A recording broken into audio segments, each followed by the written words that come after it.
Squad, back with another video. I'm Recklezz. Before we get in this video, make sure y'all DM on Instagram, LifeWithRecklezz, or email me, LifeWithRecklezz@yahoo.com for more videos for me to check out. But definitely have to jump on this one, see what's going on. Let's get in the video. You took an oath to the Constitution. Isn't it unconstitutional to say you cannot exercise your carry license?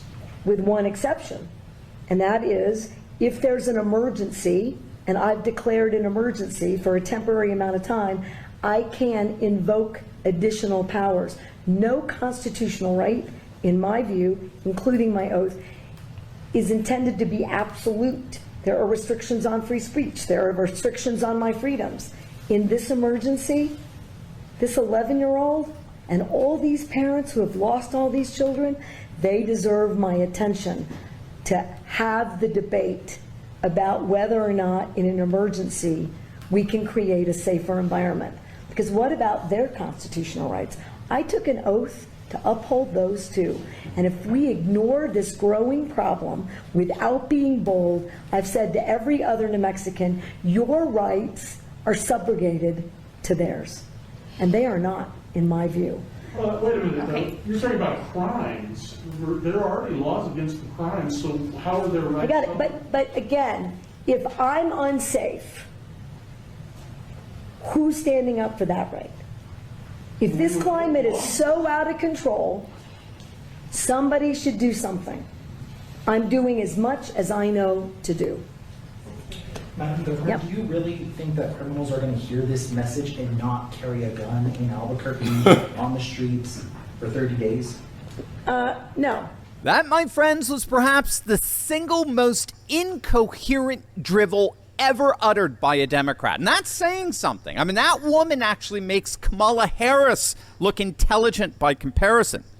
What you just heard was not merely an attempt to defend the abolition of the Second Amendment in the state of New Mexico, but one that admitted in the end that it wasn't going to work. The only people in New Mexico that will be adversely affected by the abolition of the Second Amendment are the very law-abiding citizens the Second Amendment is there to protect. You see, this is what happens when you vote in Democrats. The very people that tell you that Donald Trump led an insurrection against the United States Constitution, those very people are the first ones to openly and deliberately deny you your constitutional rights. So you just saw the hyper-liberal governor of New Mexico, Michelle Grisham, just ban the right to bear arms in her state. If you're in New Mexico and you have a permit to conceal carry, that permit is no longer valid for the next 30 days because of this state of emergency that she just declared. Just like COVID, right? Democrats use health and safety as a cover to cancel out your constitutional rights. Now, of course, this is not going to stand. No one in their right mind thinks this ban is going to pass judicial scrutiny. Already the governor... But it don't matter. It's just the fact that she did that.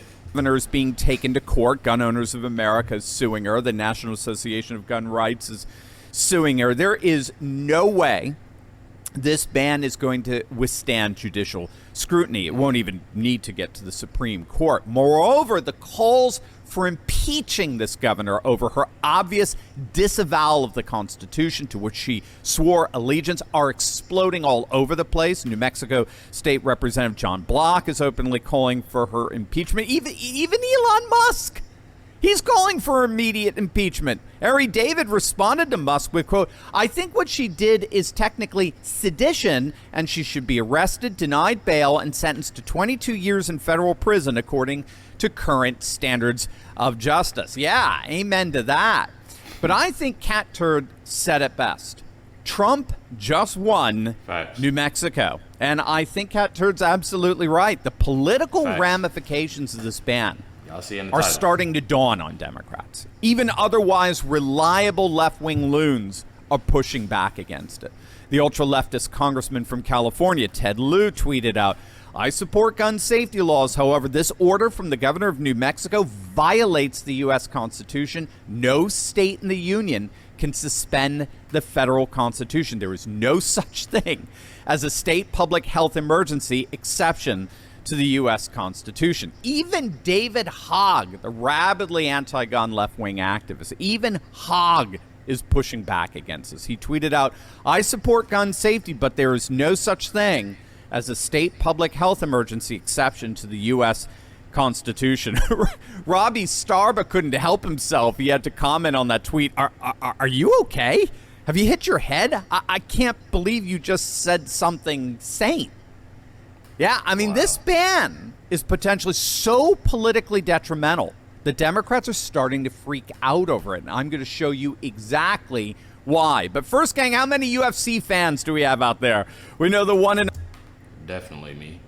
I know this ain't got nothing to do with the video, but only Donald me. Trump is a huge UFC fan, as are the fighters of him. But have you ever wondered what they do to manage their pain? Well, you don't have to, because a fellow patriot and good friend of this channel is precisely the one.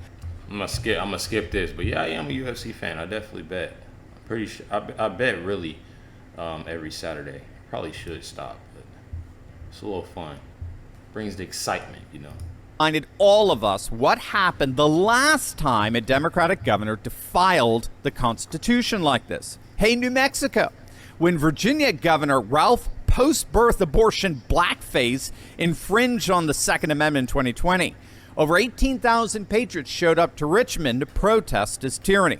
Republicans won every statewide office in the next election. It's time to peacefully organize. Now, what he's talking about there are scenes like this one. This is what happened when then Governor Ralph Northam and the Democrat legislature implemented one of the most draconian anti-Second Amendment policies in the nation, in Virginia, of all places. And so in response, gun owners throughout the state mobilized with extraordinary swiftness, such that the local governments of 86 of Virginia's 95 counties, 86 of 95 counties, as well as 15 towns and cities, immediately passed Second Amendment sanctuary laws, putting all the left-wing radicals on notice that their anti-Second Amendment plans will indeed be resisted and thwarted, which, of course, we're already seeing in New Mexico. Gun owners, many visibly armed, rallied in Old Town Albuquerque over the weekend in defiance of the governor's unconstitutional executive order. And police there did not enforce it,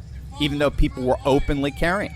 The police did not enforce the order. Moreover, you already have the Albuquerque DA's office saying they're openly not going to enforce the governor's executive order. New Mexico sheriffs are coming out and saying they're not going to enforce it either. It's dead on arrival.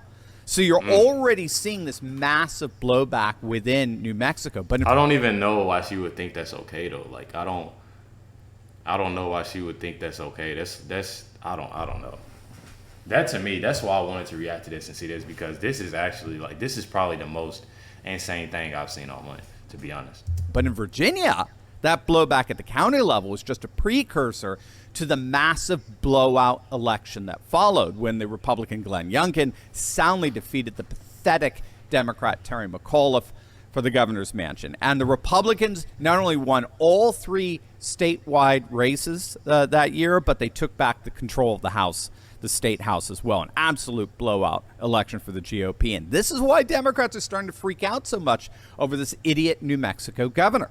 The Second Amendment is always a losing issue for Democrats. Even in the bluest of blue states, Second Amendment rights are absolutely paramount. We saw it most recently in Illinois when their ultra-leftist governor signed sweeping legislation that officially banned so-called assault weapons, which of course are simply semi-automatic rifles and pistols, basically 9mm. There's no such thing as an actual assault weapon. The name was coined in the 1980s by a lunatic anti-gun activist to try to turn public opinion away from guns as a whole.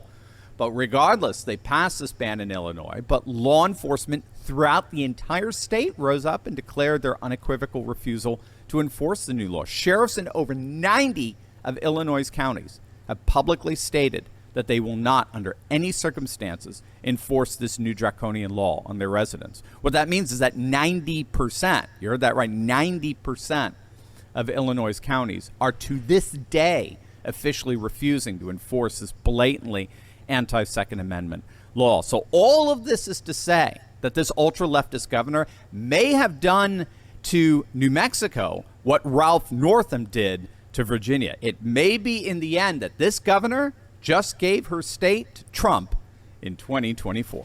I think that's exactly what just happened, though. I honestly feel like that's what happened. Like, it's no surprise to that. Like I said, I think this is the most insane thing that I've seen all month with this.